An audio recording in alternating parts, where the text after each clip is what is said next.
Oslavíme 160 let výroby českých drážních vozidel v Plzni.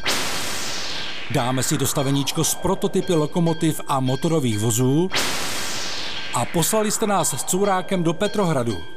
Ahoj, přátelé, my vyrážíme do Plzně k českému výrobci silničních, ale samozřejmě především drážních vozidel, protože oslavuje krásné kulaté výročí a k tomu uspořádal Den otevřených dveří. A vůbec tady v České republice máme rok co rok tolik kulatých výročí, že pozorovák nestačí ani natáčet. A to je vlastně dobře. Máme hustou železniční síť a především bohatou historii. A na tu historii na to se půjdeme podívat do Lužné u Rakovníka, takže my nastupujeme. A vy se těšte na to, co tam vlastně všechno natočíme. Zatím se mějte.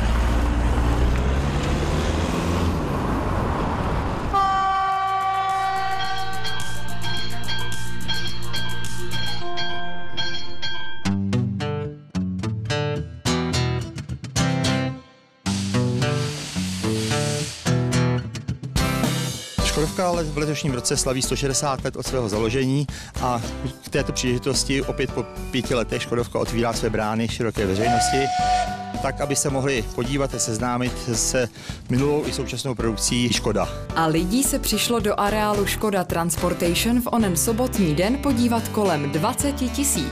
Od 9 do 17 hodin byly otevřeny výrobní prostory, v nichž se kompletují lokomotivy, elektrické jednotky, trolejbusy, elektrobusy a také tramvaje. Mimochodem, toto je nová obousměrná 5článková tramvaj ForCity Classic pro německý Chemnitz. 2 už jsou nasazeny v Německu, kde je důkladně testují. Toto ale byla ukázková jízda v areálu Škody Transportation. A tady je další novinka, tentokrát pro Slovensko. Jde o jednopodlažní elektrickou jednotku Regio Panther, která vychází z české verze jednotky Interpanther. Jedná se o 3vozovou jednotku, tato jednotka lze ji konfigurovat i jako 4vozovou jednotku. Ta za námi je prototypovou jednotkou, jedná se o vlak pro slovenské dráhy a je to vlak, řeknu, plně klimatizovaný, umí jezdit na 2 napěťových systémech. Protože šlo o prototyp, bohužel můžeme ukázat jen část interiéru. Zbytek byl kameře z pochopitelných důvodů zapovězen. Nicméně nás zajímalo, jak Škoda Transportation reaguje na ohlášený vstup největšího čínského producenta vlaků CRRC do Česka prostřednictvím dopravce Leo Express. Na konkurenci budeme reagovat a reagujeme tradiční českou kvalitou a tím, že budeme splňovat všechny požadované jak české, tak i evropské normy. Ovšem Den otevřených dveří v Plzni nebyl jen o novinkách, ale také o stávající produkci Škody Transportation.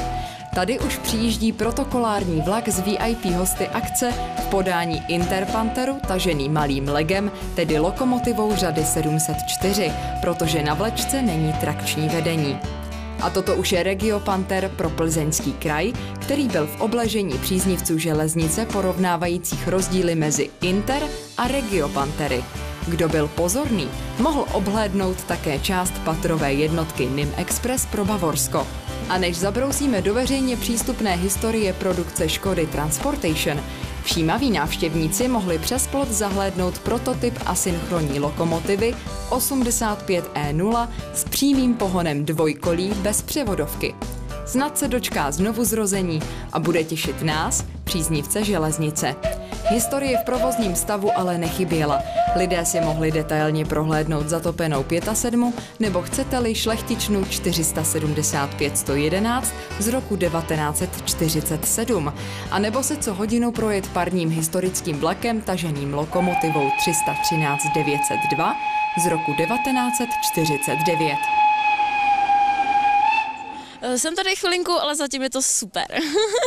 Pěkný vozy, tramvaje, zajímavý závod. Měli jsme takový malý výlet, 3 kamarádi, takže doufám, že se tady užijeme. A komu snad bylo málo těch desítek zajímavých exponátů, mohl se elektrobusem, samozřejmě z produkce Škodovky, přemístit jen o pár set metrů dál do prostor vozovny plzeňských městských dopravních podniků. Zde čekal příznivce všeho pohybujícího se, další nášup současných, ale i historických vozidel, i když na pneumatikách. Oslavovali tam totiž 120 let od zahájení provozu městské hromadné dopravy v Plzni. Tolik tedy plzeňská a opravdu hezká dvojoslava. A na závěr přání.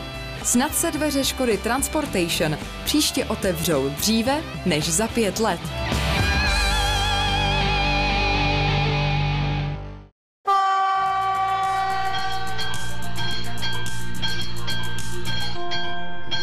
Expresní přehled událostí na železnici. Je těžko pochopitelné, co v posledních týdnech předvádí řidiči na železničních přejezdech. Toto jsou fotografie z mimořádné události, kdy na přejezd ve Výstraze na Rakovnicku vjela dodávka. Další případ jako přes kopírák se odehrál v Černožicích. Zemřeli 4 lidé z osobního automobilu. A také na Lounsku vjel osobní automobil přímo před vlak na přejezdu ve Výstraze. Veřejnost okamžitě začala volat po doplnění všech přejezdů závorami. Přestože závory jsou pouze doplňkovým zabezpečením přejezdů, hodláme v následujících letech vybavit závorami co nejvíce přejezdů. V největší míře samozřejmě půjde o přejezdy na silnicích první třídy, kde už dnes je vybavena většina přejezdů, ale postupně v dalších letech bychom chtěli vybavit i přejezdy na silnicích druhé a třetí třídy, protože si uvědomujeme, že to břevno, sklopené břevno závory působí na řidiče jako určitá psychická bariéra. Pokračujeme v bezpečnostním tématu. Správa železniční dopravní cesty spustila preventivní kampaň Bezpečná železnice. Jde o hraná videa zkombinovaná s reálnými záběry mimořádných událostí z bezpečnostních kamer. Naše bezpečnostní kampaň je zaměřená především na mladé lidi. Souvisí to s tím, že mají prázdniny a nedělají si příliš starosti s tím, jak se mají chovat na železnici.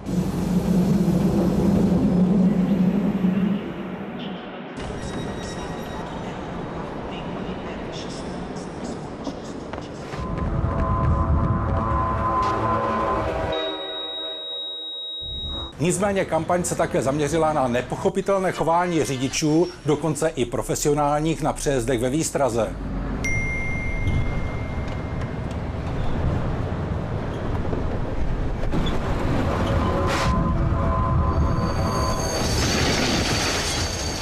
Každé video původně končilo reálnými následky mimořádných událostí, aby si lidé uvědomili, jak mohou díky nevhodnému chování dopadnout. Po zveřejnění prvního videa jsme zažili spoustu reakcí. Je třeba říct, že většina těchto reakcí byla pozitivních, přesto se tam našly reakce, podle kterých právě tato videa byla už příliš drastická a bylo by potřeba je upravit. My jsme k tomu tedy přistoupili a vlastně ty záběry, ty následky nehod nejsou v tak ostrých záběrech, jaké jsou na fotografii, které máme k dispozici. A podíváme se na slevy na jízdném. Podle zpravodajského webu zdopravy.cz stát v květnu tohoto roku vyplatil za povinně nařízené slevy dopravcům téměř 528 milionů korun. Jde o zatím největší měsíční platbu od zavedení slev. Celkový účet za slevy od loňského září až po květen 2019 činí 4,2 miliardy korun. A kdo nejvíce využívá slev? Z 39% děti, 37% tvoří studenti a 21% seniori ve věku 65+. I když si ministerstvo dopravy stěžuje na nedostatek financí na některé stavby, slevy zatím neplánuje zrušit. A kdo vyhrává originální USB pozorvlak za minulou soutěž?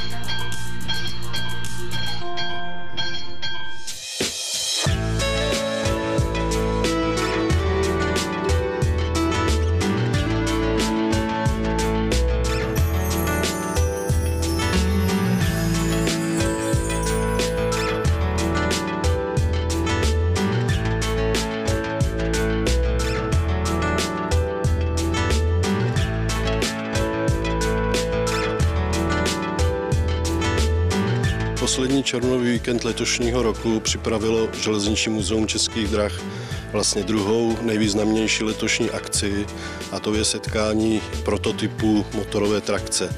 Jedná se o 5 motorových vozů a 8 nákladních lokomotiv, vše tedy v motorové trakci. sjeli se do Lužné, tak aby si je naši návštěvníci mohli prohlédnout. Samozřejmě byla snaha, aby se tyto vozidla předvedla i na traťových výkonech, to znamená třeba osobní vlak z Prahy a do Prahy po oba 2 dny bude tažen známou lokomotivou Kyklop.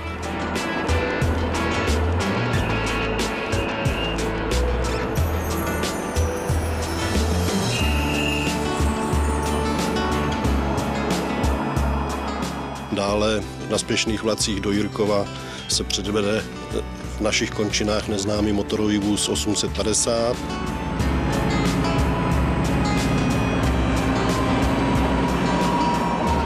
Co se týká nákladních lokomotiv, tak ty se také předvedou v traťovém výkonu, budou nasazeny na průběžný vlak, který bude převážet vápenec v úseku z Hostivic do Března u Chomutova.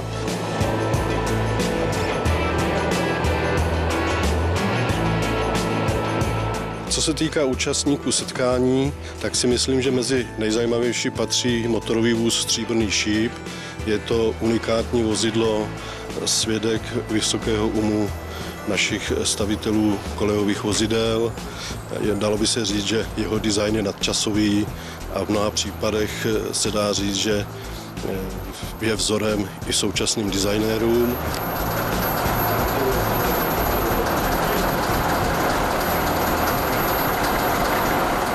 Měli jsme sem s dětmi, protože syn zbožňuje vlaky. Věděl jsem, že to bude sraz dýzlových lokomotiv, tak o to jsem ho nemohl připravit. A musím říct, že se mi tady opravdu ohromně líbí. My jsme sem přijeli na výlet s rodinou z Loděnic u Berouna a mají to tady moc hezký. A měli tady takovou výstavu, že se tam otáčely ty mašiny natočně. A to bylo hodně dobrý. A bylo jich tam spoustu zajímavých. Jsme ze Stochova, tady s mladou, přijeli jsme sem s Prckem a jeli jsme sem kvůli tomu, že tady bylo vlastně prototypy motorových lokomotiv. Tak jsme se chtěli podívat tady na Zamráči, na Čmeláka, na Katry a takhle. Líbí se nám to moc. Mladý je spokojený, viď?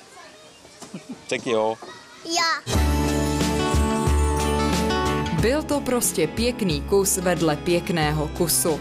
A povedená akce Muzea českých drah v Lužné u Rakovníka, které vstoupilo do své 20. sezóny. Ano, od roku 1999 se muzeum věnuje údržbě a provozu historických kolejových vozidel, která po dlouhých letech ve službě nyní dělají radost železničním nadšencům. Co se týká sbírky vozidel, ta se neustále rozšiřuje a dalo by se říct, že zkvalitňuje, protože ve sbírce jsou více než 200 parních lokomotiv, mnoho desítek motorových lokomotiv, motorových vozů, téměř 100 osobních nákladních služebních vozů a jiných tažených vozidel. Takže tuto sbírku máme na starosti a snažíme se pokud možno ji udržet v provozu. Bohužel z ohledu na finanční nároky se musí tato sbírka redukovat. To znamená, že vozidla, která se třeba ve sbírce nacházejí ve více kusech, tak se buď odprodávají zájemcům, anebo se prostě z té sbírky vyřazují. Jináč letošní sezona se nese ve znaku zprovoznění lokomotivy 414 096, to je známá parní lokomotiva pod přezdívkou Heligon. Vlastně byla postavená ještě před první světovou válkou v lokomotivce společnosti Státní dráhy ve Vídni. Byla to lokomotiva určená pro nákladní dopravu. V expozicích se návštěvníkům nabízí celá škála různých historických exponátů, ať jsou to expozice sdělovací techniky, zabezpečovací techniky. Takovým hlavním přístrojem je tady elektromechanika. Máme tu kompletní elektromechaniku ze stanice Malé Chvojno, ta se nacházela na kozí dráze z Děčína do Teplic. Jsou to obě stavidla, řídící přístroj, plně funkční a v budoucnosti napojený tady na modelový kolejiště. Další, co tady je, ruská relovka typu SSSR ze výhybny Spořice, to také se bude napojit na kolejiště.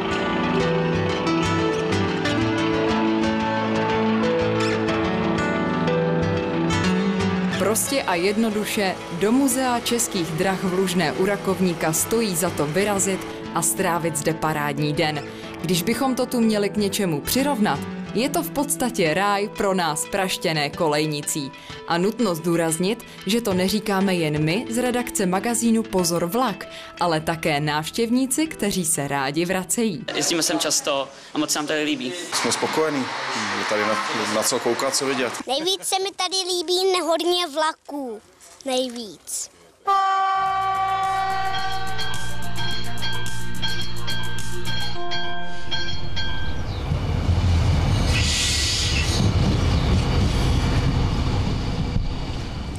Tentokrát byl tip na courák od vás. Jedna velká les. Poslali jste nás do Petrohradu, ale už jste nám neřekli, že tady jezdí vlak ráno a dopoledne pouze jednou. Je 5 hodin ráno.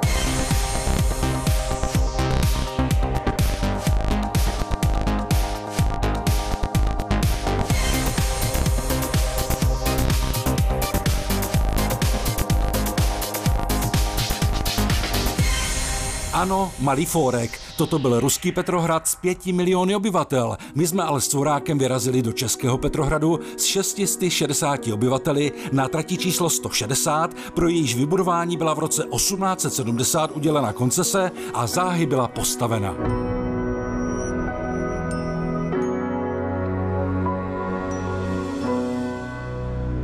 Název Petrohrad vznikl na základě jména zakladatele zdejšího hradu, který někdy ve 14. století vybudoval. Byl to Petr z Janovic a měl svého ještě pomocníka, který byl Petr z Vrdby. Takže po nich se ten hrad nazýval Petersburg, Petersburg německy potom a nakonec teda český Petrohrad. Vyrážíme ke kapli Všech svatých, ale abychom se tam dostali, musíme projít cestou českých svatých. A tu je napsáno poutníče zpomal a rozjímej, tak tedy pomalinku. A první zastavení svatý Cyril a Metoděj. Po cestě potkáte dalších 13 zastavení s vyobrazením svatých, až se dostanete na samotný vrchol, kterému vévodí kaple Všech svatých. Kterou nechal postavit heřman Černín za záchranu svého života, kdy se mu podařilo utéci z Prahy ze sněmu a tím si zachránil svůj život. Kaple byla dlouho v majetku Černínů s tím, že po válce začala chátrat, protože Černínové odešli z republiky a až potom, když se dostala zpátky do majetku obce, tak ji obec začala postupně opravovat. Teď už je kaple uvnitř kompletně opravená a plánují se opravy i venkovní fasády. Tak toto je Hladomorná, pravděpodobně pro nedobré moderátory, původně hradní bašta, ale v každém couráku nesmí chybět výhledy, tentokrát na Petrohrad a okolí. V couráku něco, co jsme ještě neměli, poklad, poslouchejte dobře. Oděn z ploviny v bílém, z ploviny v černém šatě se podle pověsti objevuje o Štědrý večer v troskách Petrohradu přízrak slepé Mařenky, který opatruje poklady ukryté v podzemí hradu. Pevně doufáme, že nerozkopete kopec nad Petrohradem, ale stačí od kaple popojit jen o pár metrů a narazíte na něco, co připomíná zbytky hradu, ale je to trochu jinak. Nacházíme se na uměle dostavěné zřícenině hradu Šprimberk, z které je vidět do dalekého širokého okolí. Ty, kteří budou mít odvahu a po schodech vystoupají nahoru, se můžou podívat na Doupovské hory, Krušné hory, do Ústeckého kraje a směrem na Prahu či Plzeň.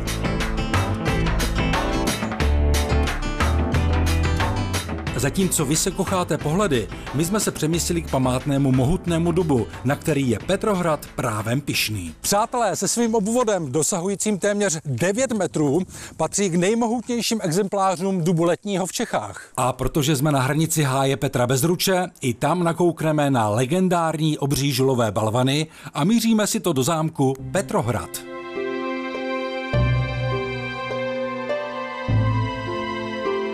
Dneska zámek není přístupný, od roku 52 to slouží jako psychiatrická léčebna. Jednou ročně pořádáme zahradní slavnost, tedy areál je otevřen veřejnosti a jsou tady kulturní a sportovní pořady.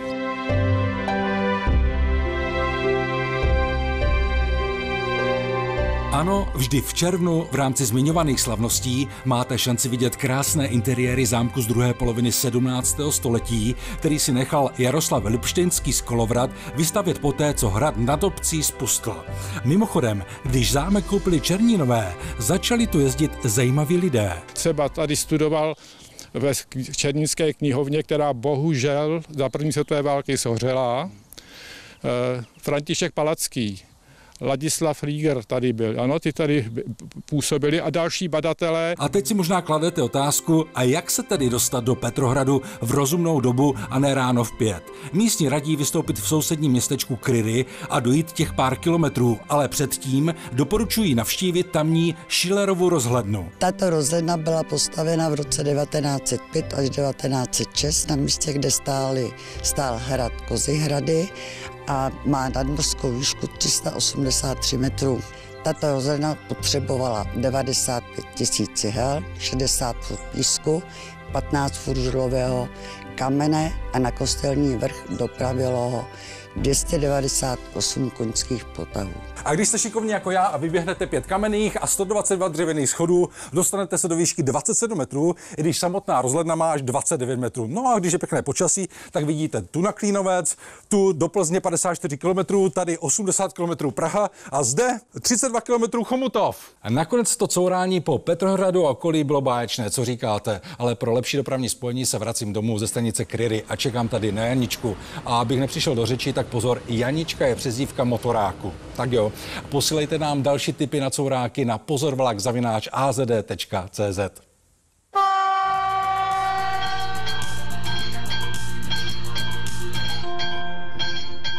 Rychlost, dynamičnost, dálky a prostor. A to je to, co nás, kteří se dožijeme roku 2000, vzrušuje. To je to, co vám při zaměstnání v železniční dopravě můžeme nabídnout. Dnešní film lákal do řad železničářů, tedy Modré armády, se střihem zajímavých záběrů od nás i ze zahraničí, většinou z 60. let. Začínáme motorovými vozy Ganz Hargita M495-0 v Úvalech. Tyto jednotky byly vyřazeny už v první polovině 60. let. Togansy M298-0 jezdily až do let 80. Světový rekord drží tento vlak rychlostí více než 330 km za hodinu.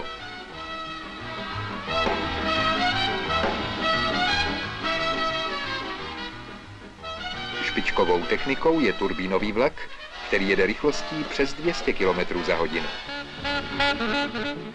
Záběry ze světa, mimo jiné americký turbotrain poháněný plynovou turbínou, vystřídá unikátní záběr na prototyp příměstské elektrické jednotky EM475-0.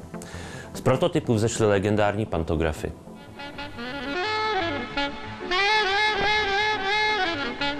Naše československé vlaky s daleko nejvyššími kilometrickými výkony, s vysokou produktivitou, mají řadu světových prvenství. Elektrické lokomotivy s motory silnějšími než 3000 kW umožní dosahovat vysoké rychlosti i s těžkými vlaky. Podmínkou těchto rychlostí a výkonů, bezpečnosti a pohodlí jízdy je však dokonalá trať. Dřívější namáhavá práce, symbolizovaná vidlemi a krumpáčem, patří včerejšku.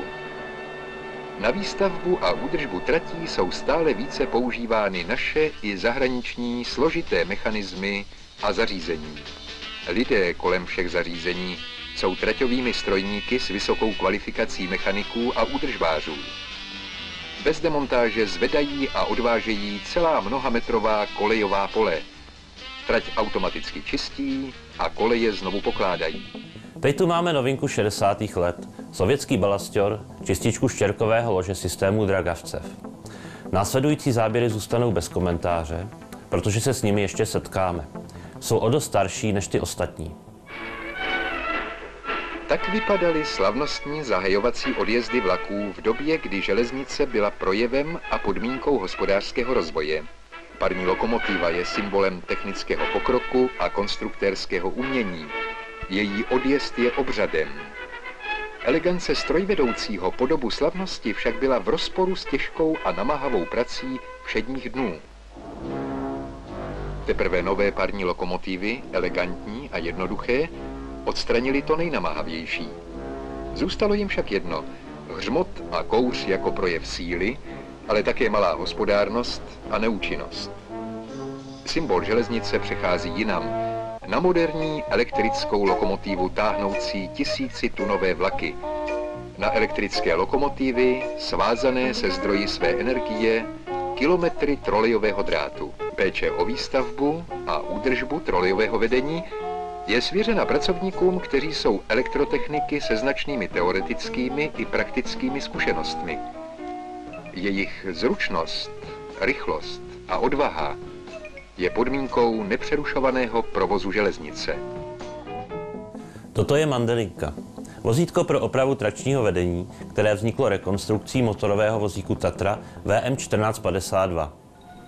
Nesmíme zapomenout ani na motorové lokomotivy, na poctivé tahouny, kteří často vykonávají tu méně efektivní, ale za to nezbytnou práci při posunu, manipulaci a na vedlejších tratích. A víte, že všechny lokomotivy dostávají od železničářů krásná, často poetická jména? Na našich tratích jezdí Rosničky, Karkulky, Albatros, uvidíte Hektora, Zamračenou, ale i Hrbatou.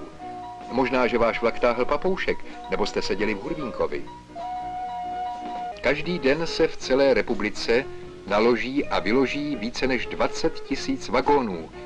Ročně se přepraví 250 milionů tun zboží a najezdí 100 milionů kilometrů. A to představuje 250 cest na trase Země-Měsíc. Všechny lokomotivy, vozy, všechna zařízení snad nejlépe znají ti, kteří je udržují. Jsou to tisíce opravářů, motorářů, mechaniků kolejových vozidel, elektrikářů, vozových zámečníků, ale také truhlářů, čalouníků, lakírníků.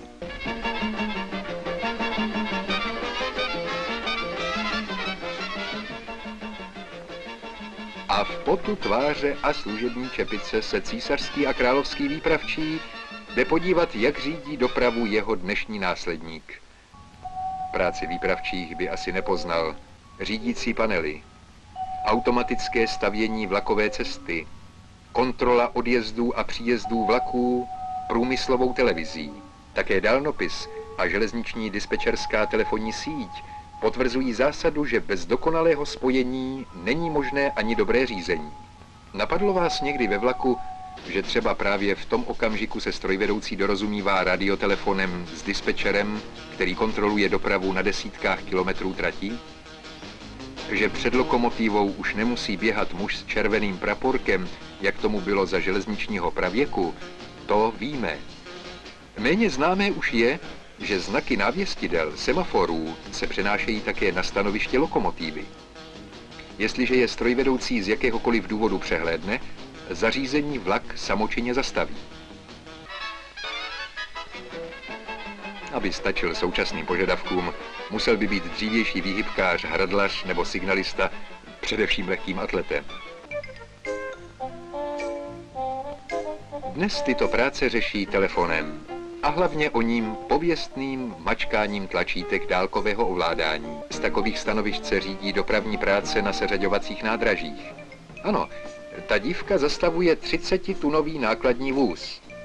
Vagóny jsou na dálku spouštěny na různé koleje, zastavovány kolejovými brzdami, bez přímého zásahu člověka. Vysílačka při soupisu vozů je už vlastně včerejškem techniky. Zítřek bude patřit zařízením, která potřebné údaje přečtou a přenesou na samočinný počítač. Ten, vedle dnes už řady prováděných činností, bude přímo řídit dopravu na celých tratích. Najde pro zásilku nejvhodnější vlak, zajistí místenku, lůžko. Proč právě někdo z vás by nemohl zasednout na místa operátorů? Můžeš to být právě ty, kdo bude dávat pokyny počítači k řízení tohoto aerotrénu.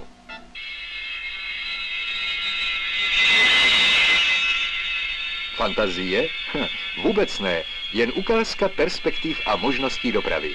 Přece jen jsme za těch 50 let trochu pokročili. Třeba na celých tratích je provoz řízen dálkově počítačem. Pokusný aerotrén Jeana Berténa z roku 1965 se sice nechytl, ale ta návěstidla a vlakový zabezpečovač máme. I ty semafory, jak zaznělo ve filmu. Mimochodem semafor je skutečně odborný železniční termín, byť zastaralý. Znamená stožárové návěstidlo. Příště uvidíme nejstarší film úžasných návratů.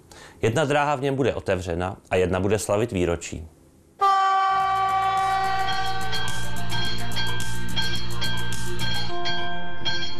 Indie je, co se týče železnice, opravdu zemí neuvěřitelných možností. Ostatně dívejte se.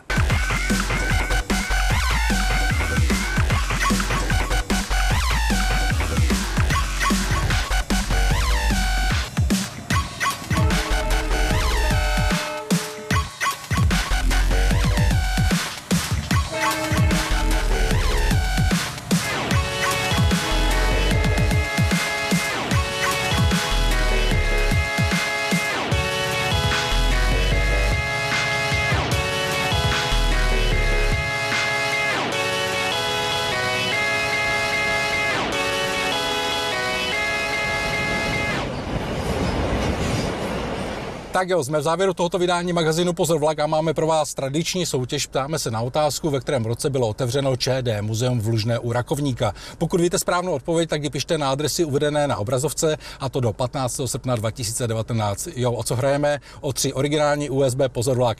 To je všechno, mějte se krásně a železnici zdar.